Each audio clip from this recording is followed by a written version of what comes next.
Biglang tumigil ang mundo namin ni Awi na makita naming dumudugo ang ilong na itong si Kuya Fino. Medyo nataranta ako ng mga oras na to. At wala na kami ibang inisip kundi tignan ang kalagayan ng anak namin. Talagang nag-alala kami para kay Kuya. Napakasaya ng fellowship na meron kami kagabi. Kantahan, sayawan na talagang ini-enjoy namin ang pagkakataon na binigay sa amin ng Panginoon. Kasi kung iisipin niyo mabuti, grabe pa rin yung blessing na meron ka. Napapanood mo to. Humihinga ka ngayon ng libre. Alam kong possible may pinagdadaanan ka pero higit pa rin doon ang pagpapala ng Panginoon. Kaya pangit man o maganda sa paningin natin, matuto tayo magpasalamat. O nga pala, naka-order na ba kayo ng Toy Story Collection? Kung hindi pa pwede pa kayo humabol kasi malapit na ma-phase out. At sa pagbili niyo po ng jersey ay makakatulong kayo dahil lahat po ng kikitain nito ay gagamitin namin for the missions. Kaya habol na po kayo. Click the link in the comment section and get your Toy Story Collection now. Anyway, bago po natin ituloy ito ay meron po muna akong gustong i-share sa inyo. Sabi sa 2 Peter 3 verse 15, alalahanin nyo na kaya hindi pa dumarating ang Panginoon ay para bigyan ng pagkakataong maligtas ang mga tao.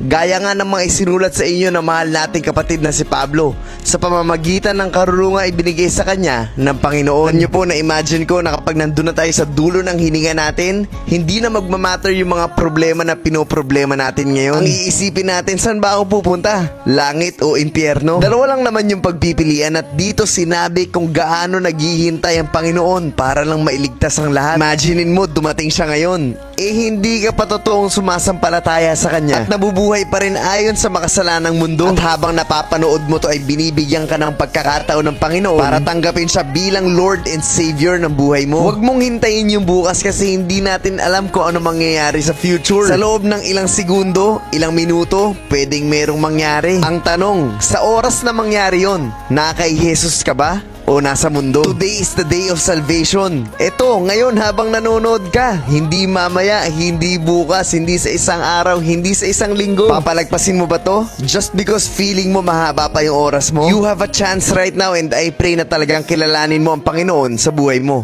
At sana po ay malinaw at naiintindihan niyo po talaga ang mensahe ng video na to.